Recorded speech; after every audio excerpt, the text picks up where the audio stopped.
So fresh off another Super Bowl win, all of a sudden the Patrick Mahomes conversation is branched out towards the college football world because you had Rick Spielman, the former GM of the Minnesota Vikings, guy you did the draft with, LaVar Arrington, for Fox Sports Radio. He was talking about brother of Chris. At CBS. He's a great dude. Yeah. Super cool dude. Yeah. I mean, super good dude. Some would argue Chris Spielman's brother. Yeah. By the way. Yep. Yeah. Did a pretty good job in Minnesota, by the way. He did a great job. Yeah. By the way, Chris has done a great job helping out Detroit. Yes, he has. So. And Rick Spielman was talking about Bryce Young and had an interesting comparison between Bryce Young and another current quarterback in the NFL. I think he has a lot of Patrick Mahomes style to him.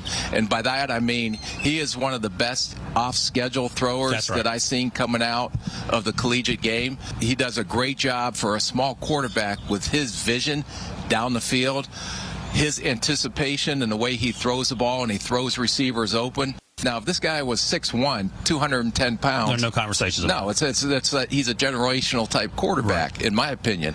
But since he's so small, everybody's going to be nervous as heck to take him because, one, is he going to be durable enough to go through a preseason, go through 17 games, go through, if they get all the way to the Super Bowl, that many games and stay healthy. So that's a big concern, I think, with a lot of teams.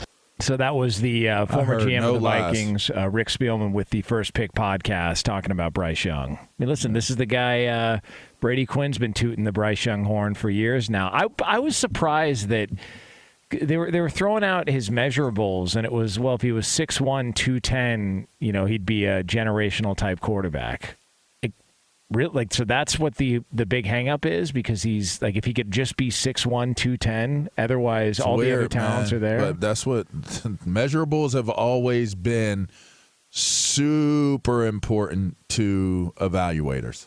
It's like I can't see anything else about you until I get beyond the eye test. That's something that's a big thing with evaluators and scouts. Go ahead, Q, you got it. QB. No, I mean, I was just gonna say he's literally one of my favorite quarterbacks that I've ever, since broadcasting and watching tape. He's been one of my favorite to watch, probably my favorite of the time professionally doing that. He's just has this unique knack and high level understanding of the game.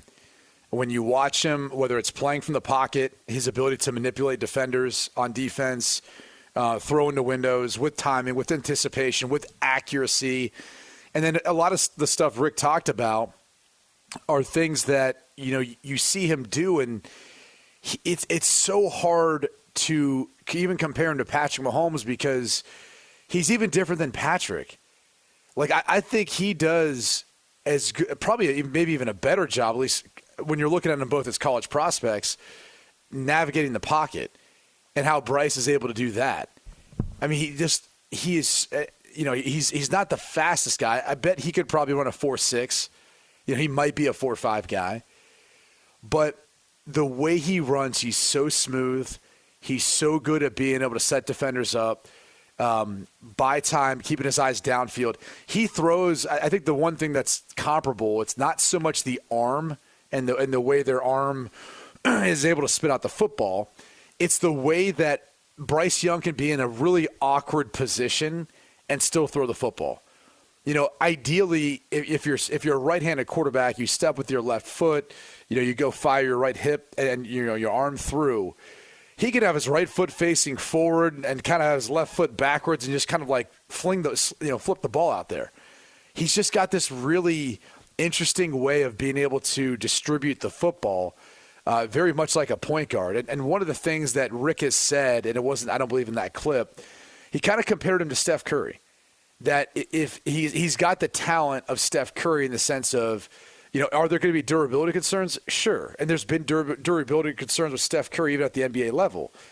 But if you get too focused on that, you miss out on this ridiculously talented individual. And that's the camp that I'm in. I don't think you can pass up on a guy who has the tape, the football IQ, everything that he has. And he protects himself well. It's one thing to compare him to Patrick Mahomes, who he's not as big as.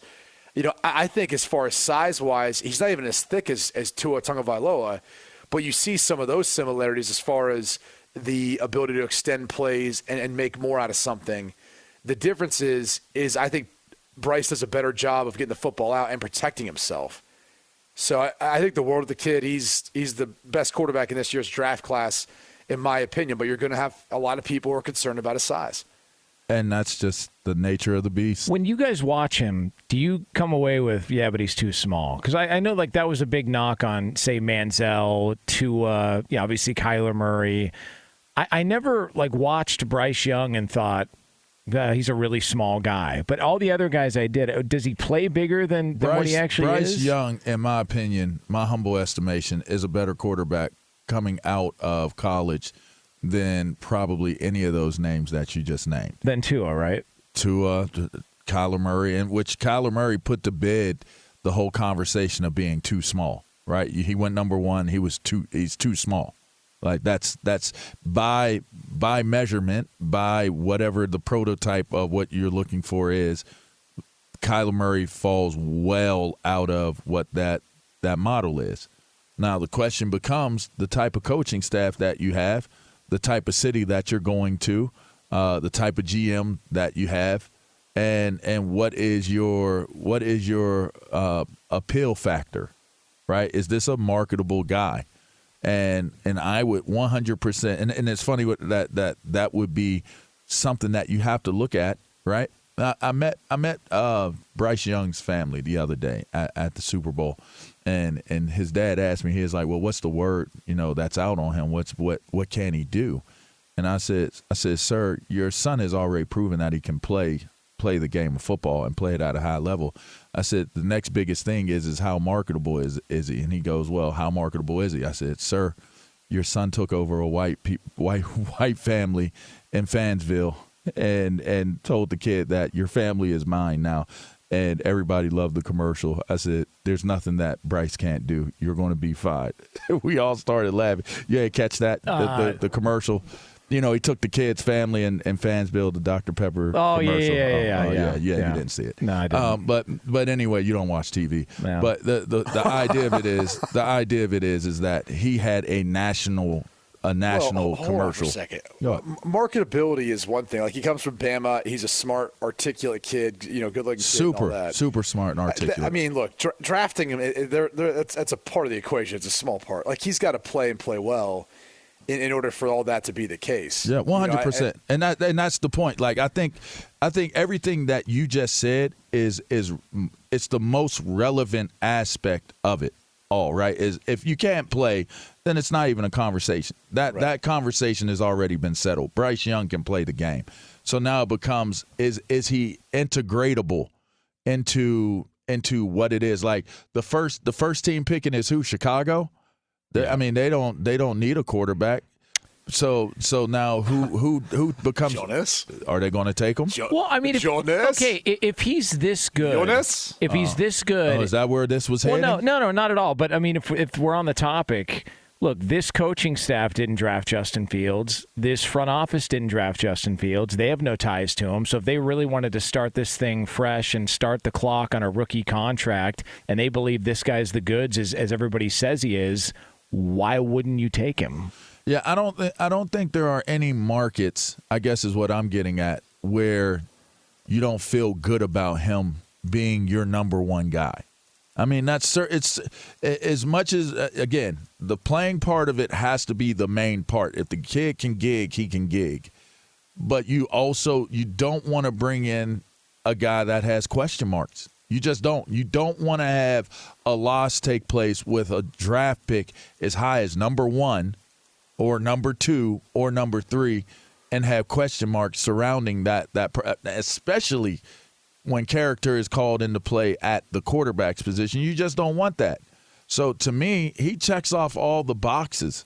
So if you really believe in him being a guy that can be a franchise guy at this next league, then now the question has to become, do you think that Justin Fields, if you're Chicago, do you feel like he can be that franchise guy for your team? He's not as prolific a thrower, a passer as Bryce Young. He's not.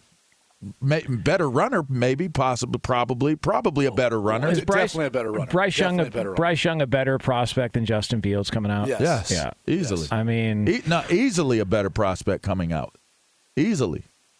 And so is Stroud, to be honest, easily. Is Stroud a better prospect than Fields? I think I don't so. know that I don't know that I'd go that far. I mean, I think, what you saw from Justin Fields over his time at Ohio State, because here's the problem is we've seen him now in the NFL, and there's this concern about his pocket passing ability. No one was saying that during his time at Ohio State. Like, no one was watching him saying, oh, he can't throw from the pocket, he's not accurate, he's not these things. Like, that was not any part of it. In fact, he actually didn't run as much as he has in the NFL so far because they weren't confident in their backup situation. And so they were hesitant to actually let him take off and run and do a lot of those things for that reason. And so I would say almost similar to Stroud in the sense of, hey, he's got this running ability we keep hearing about. Let's see it. I still think Fields showcased it more, where Stroud's basically let it all, out there for one game versus the best team in the country. And it looked great. But Fields was able to demonstrate that a bit more. But if you go back and kind of comb through, his time at Ohio State, he was considered accurate. I think he's got an even stronger arm. I will say I think he has a stronger arm than Stroud. Stroud's for probably certain. more accurate, but I would say this. I also think Fields, played versus pressure pretty tough. I mean, you didn't see as significant of a drop-off versus pressure versus the blitz as you did with C.J. Stroud during his time there. I just think C.J. Stroud is a more NFL-ready quarterback, a more NFL-complete quarterback than Justin Fields. And I'm a Justin Fields fan. Like, I'm not saying this to be a detractor. We're talking about top draft pick guys anyway. So it's like it's not a detraction from Justin Fields.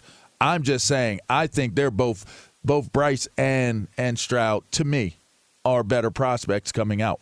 And when I look at Bryce, the only thing that you could say would be a possible, detriment to him being a high draft pick is his size. That's it. Like, that's the only criticism that you can look at and be like, is he big enough? Can he handle being, in the land of the Giants? Because there are some really, really big people in the National Football League. Like, some really big people, Jonas. Like, I mean, I'm saying it, and I don't know that people comprehend it. There are some really, really big people in the league. Like, if you think about it, Brady's bigger than me. Well, taller. Like, think about that. Yeah. Like, most quarterbacks that I went – and I'm a tall dude. Like, I'm tall, and I'm big. And most dudes that I was hitting on were bigger. They were bigger. Like, you think about hitting. I was hitting them now. Yeah. I was hitting them. Well, I would say this, too. He played behind a big offensive line, guys who are going to be playing at the next level. So, and he's playing in the SEC. Most guys he's going up against will get a shot, too, at the NFL. It's the best conference in regards to talent. So, that's one of the arguments that I remember talking to Kyler Murray about this is, like, everyone's like, oh, his size, he's short and all stuff. It's like, he's like, dude, I've been this height for a while. And I've had to deal with this for a while. He goes, at no point was I like, oh, no, I'm playing at the college level now and I'm only this tall. He's like, you learn to adapt. You find windows. You get deep enough in the pocket to see over it.